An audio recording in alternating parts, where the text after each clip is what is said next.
intellectual disability for a very long time. And I suppose I was very frustrated by the fact that no matter what you tried to do, there seemed to be barriers. No matter how much you tried to help people to move out and develop their own lives, there just seemed to be barriers every single place, every hand's turn. And at a time when I suppose I was looking for something else besides just that day-to-day frustration, I saw an ad, I got an email about this, the PRT and I funded PhDs, and I applied, and lo and behold, much to my surprise, I was offered the scholarship for the 4 years to look at the idea of independent living and housing for people with intellectual disability, Article 19 basically. And I just loved it from the beginning. So that's where it began. Very good. And your topic?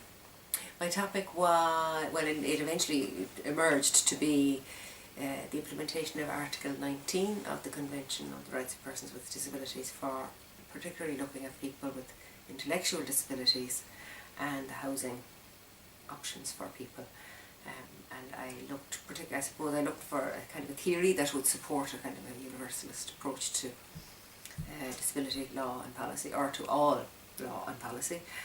And then I looked at the law that was applicable in Ireland and how well it supported or did not support the right to independent living for this. I've always had, I suppose, some connection to Galway in terms of the law school and Gerard's work, particularly around the Convention on the Rights of People with Disabilities.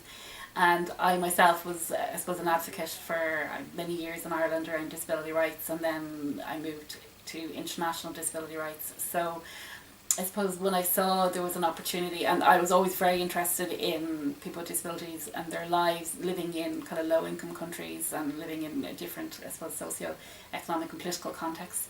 So when I saw the advertisement for the scholarship, I applied like that, and was surprised to be successful, and started, I suppose, my journey, which was looking at the whole, broadly started looking at inclusive development and disability, and then finished up specifically looking at development aid and the role it has to leverage better lives for people with disabilities in poor and low income countries.